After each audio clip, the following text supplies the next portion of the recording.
Hey y'all, like the title suggests, today we're going to be going over my top 5 things to remember when building a gaming PC or a PC in general.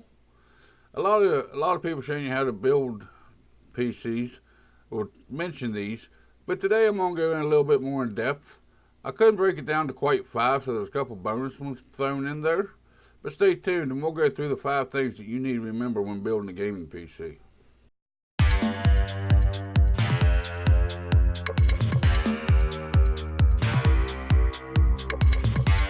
Alright guys, like I said in the intro, this is going to be my 5 top things that I've picked out of the list to kind of remember or keep in the back of your mind when building a gaming PC or a PC in general. Like I said, a lot of YouTubers or a lot of people showing you how to build a system will recommend these, but they kind of just briefly touch on them. Today I'm going to give you my top 5 or so. There's an extra one thrown in there as a little bonus for you. So let's get into it, shall we?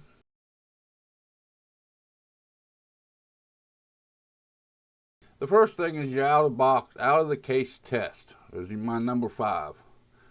And what this means is, just take your motherboard box. I recommend the motherboard box. You can put it on a plastic table. You can do it on a wooden table if you want to. But you put your motherboard together. There's a couple of reasons why you do this. You want your power supply, your motherboard, your CPU, and your RAM, and your GPU, if you got a GPU in your system. Put them all together, set it on top of the motherboard box, build that, hook up your power supply, hook up a monitor, just make sure everything works, make sure you get a post test, get video to your screen. There's a couple reasons for doing this. Number one, DOA ports is very uncommon anymore, but it does still happen. So this just ensures you that all your ports is working properly before you put them into the case. Diagnostics of a system is easier outside of the case than it is inside the case. And if something happens and you put the system together and then it ain't booting up, you know your core components is working properly because you did the out of the case test or out of the box test. A lot of people call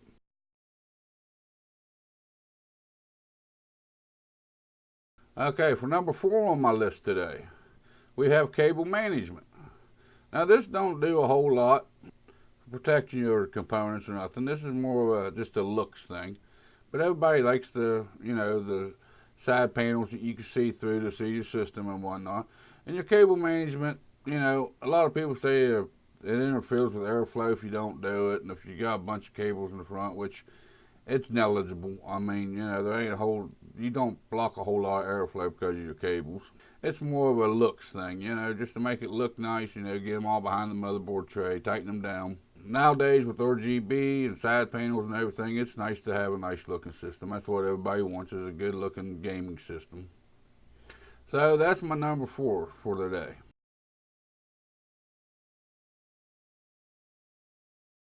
Number 3 is also goes mainly it's for the looks.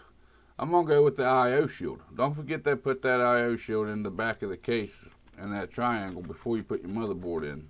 Now this does help kind of prevent from dust getting in your system, or it helps keep the critters out. You're talking like spiders and ants and stuff like that that may come into your home. That could get into your system. It stops them from getting into your case. It don't have much effect on airflow, but and if you ever looked at a system that someone has for sale on Craigslist or eBay or in your local marketplace or wherever, and you look at the back of it and you look at that I/O shield, it just looks like an incomplete system. Again, this is more of a looks thing over function, but I think it's important to mention that. That's why it's number 3. Like I said, it really don't have no impact on your system, but it does. It is a cosmetic thing. It does make the system look a lot better. So don't forget that I/O shield.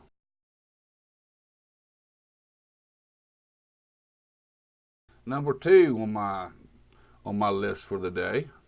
This is a pretty big one. This can cause damage to your components, and it is ESD protection. The static electricity. Like if you rub your feet on the floor and touch a doorknob, you get that little shock to you.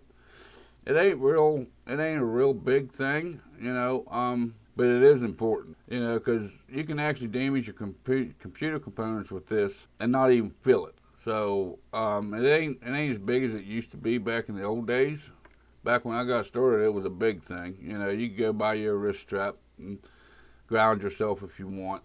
Some people say plug a PSU into the wall and touch it every once in a while. Make sure you're grounded. I don't recommend plugging them in. Me personally, to help with this, I don't wear a strap. I usually keep the case handy, to where I just reach over and touch it every once in a while, or I will keep the power supply handy where I reach over and touch it. Just something metal, or even the doorknob. If you're close to the door, just reach over and touch the doorknob every once in a while. Anything to get you on the same electrical level as what your components is, because you can shock them and you can hurt something on your motherboard. If you do actually shock something, there's only one way to find out if you actually hurt anything, and that is to plug it in, build a system, and try it. Then this kind of goes back to the out of the case test, or out of the box test.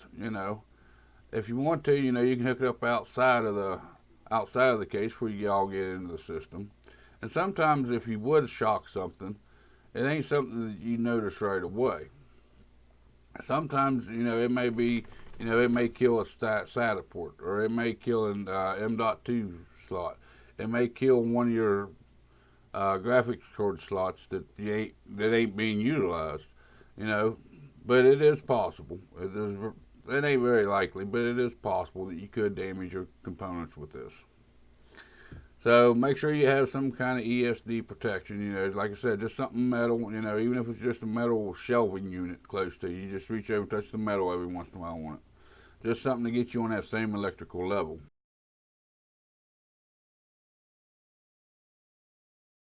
Number one. This is number one on my list, and that is check the standoff placements for your motherboards. This is the little standoffs that you put in between your motherboard tray, or the back of the case where your motherboard mounts down into. And this could really do some damage to your system. It ain't too bad if you set it down in there and they ain't lined up right. You gotta move them around. It ain't bad until you actually mount it and you put power to it. Then you can short out them contacts on the back of your motherboard, and you could really do some damage to your system if you don't check these. And it's a little bit of a pain, but it is important not to. You don't want them standoffs. You only want them standoffs where there is a screw to be put down into them. You really don't want a standoff behind your motherboard where there ain't a hole, because like I said, once you put power to it and you power it up, it could kill components. This could also damage your RAM. It could damage your GPU. It could damage your CPU. So it's pretty important that you check them standoffs and make sure they're in the right locations. That's my top 5. This is an extra one that I'm going to throw in here, and this is your thermal paste. If you ain't using a new heat sink from the manufacturer or third party, a lot of the third parties, you'll have to add your own thermal paste.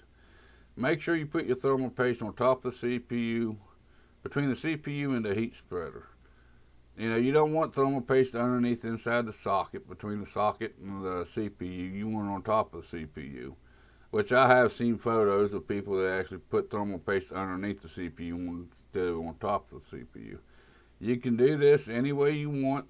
I know there's big debates about this still yet today. Me, I spread mine out to make sure I get complete coverage.